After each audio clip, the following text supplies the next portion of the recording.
సాధు సాంగత్యమున్, నాకు నిరంతరము సాధు పురుషులతో కలిసి ఉండడం అన్నది ఇష్టమయ్యా. నాకు ఈ 5 ఇష్టం.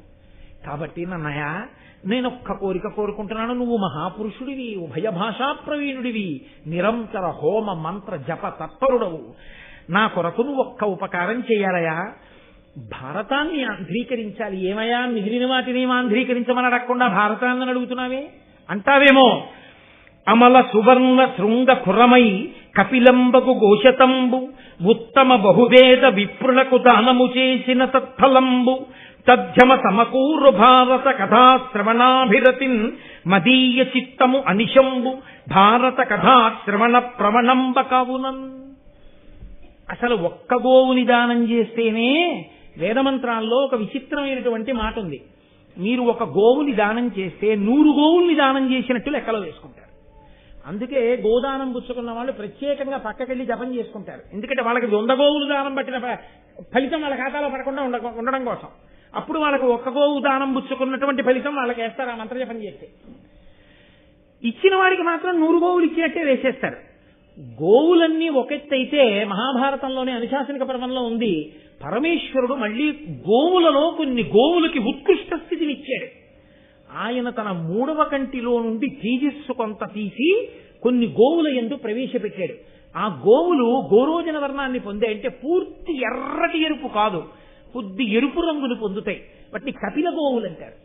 ఒక్క కపిల గోవుని దానం చేసినా, ఒక్క కపిల గోవుకి సేవ చేసినా, ఒక్క కపిల గోవుకు ఒక అరటి పండు పెట్టినా చాలా సంతోషం. కానీ మన ప్రారంధం ఏమిటంటే, తనంత తానుగా కపిల గోవు సాధు గోవు వచ్చి దేవాలయాల ముందు నిలబడితే కర్ర పట్టుకుని అదే పనిగా కొడుతుంటారు కొన్ని చోట్ల. ఎంత ఆశ్చర్యంగా ఉంటుందో, ఏమిరా ఈ ప్రారంధం అనిపిస్తుంది. కాబట్టి రాజరాజ నరేంద్రుడు అంటున్నాడు, అమల సువర్ణ శృంగ కురమై కపిలంబ గుఘోషతంబు. ఇక్కడ అసలు గోవుయే దొరకడం కష్టం, సరి అయిన గోవు దొరకాలి. కాదు కపిల గోవు దొరకాలి. అది ఎటువంటి కపిల గోవు అయి ఉండాలి? గొప్ప పొదుగుండి ఇలా శిరములను ముట్టుకుంటే పాలు విడిచిపెట్టాలి. అది విపరీతంగా పోట్లు పొడిచేటటువంటి ఆవై ఉండకూడదు. చక్కటి ధేను ఉండాలి, చూడముచ్చటగా ఉండాలి, సాధుగోవై ఉండాలి. ఇప్పుడు ఆ ఆవు పాలు పిండుకున్నవాడు ఆవు పాలు కాచి తోడు పెట్టుకుని పెరుగు తినేటటువంటి వాడై ఉండకూడదు. పరమ సంతోషంతో ఆవు పాలు చేత పట్టుకుని నమస్తే అస్తు భగవన్ విశ్వేశ్వరాయ మహాదేవాయ త్రయంబకాయ త్రిపురాంతకాయ త్రికాగ్నికాయ అంటూ పరమేశ్వరుడికి అభిషేకం చేసుకుని రమించిపోయేటటువంటి వేదాంగములను చదువుకున్నటువంటి బ్రాహ్మణుడు దొరకాలి. అటువంటి బ్రాహ్మణుడు ఎందుకు దానం పుచ్చుకుంటాడు?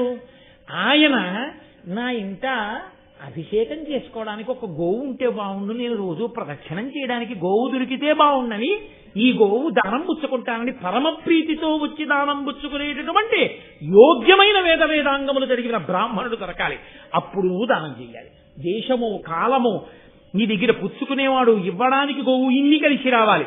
కానీ అమల సువర్ణ శృంగ కురమై ఒకవేళ అటువంటి గోవు దొరికినా గోవుని దానం చేయగలవేమో. ఆ బ్రాహ్మణుడు ఈలోగా ఇంకొకళ్ళ దగ్గర గోవు చేసుకున్నాడు అనుకోండి, చాలండి నాకెందుకండి ఆవులు, నేను పెంచుకోలేను, నాకు ఒక గోవు చాలా మహాప్రభావం, ఇంకా నాకు అక్కర్లేదంటే. నువ్వు ఇంకా తరించాలి అనుకుంటే ఆ ఆవు కొమ్ములు ఎంత పరిమాణంలో ఉంటాయో వాటికి తగిన శుద్ధమైన బంగారంతో ఆ గోవు కొమ్ములకు బంగారంతో, అది శుద్ధ బంగారం, ఇంకా ఏదీ కలవకూడదు, శుద్ధమైన బంగారంతో ఆ కొమ్ములకు అలంకారములను చేయించాలి. వాటి డెక్కలకి బంగారపు తొడుగులు చేయించాలి. గిట్టలకి, ఆ కొమ్ములకి గిట్టలకి బంగారపు తొడుగులు చేయించి కపిల గోవుని జేనువుతో తెచ్చి వేదాంగములు చదువుకున్న బ్రాహ్మణుడికి దానం చేస్తే ఫలితం చెప్పడం నా వల్ల కాదు. రాజరాజ నరేంద్రుడు అంటున్నాడు, అమల సువర్ణ శృంగ కురమై కపిలంబ గుఘోషతంబు, ఉత్తమ బహువేద విప్రులకు దానము చేసిన తత్ఫలంబు. 1000 మంది వేదాంగములు చదువుకున్నటువంటి అనుష్ఠాన తత్పరులైన బ్రాహ్మణులను తీసుకొచ్చి నించోపెట్టి వాళ్ళందరినీ కూడా సత్కరించి కూర్చుండబెట్టి అర్ఘ్యపాద్యాదులిచ్చి బంగారు తొడుగులతో కూడినటువంటి ఈ 100 కపిల గోవుల్ని తీసుకొచ్చి ఈ కపిల గోవులన్నింటినీ కూడా ఈ బ్రాహ్మణులకు దానము చేసినటువంటి వాడు 100 కపిల గోవులు బంగారు తొడుగులతో ఇచ్చిన వాడికి ఎంత ఫలితమో మహాభారతాన్ని విన్నవాడికి అంత ఫలితం.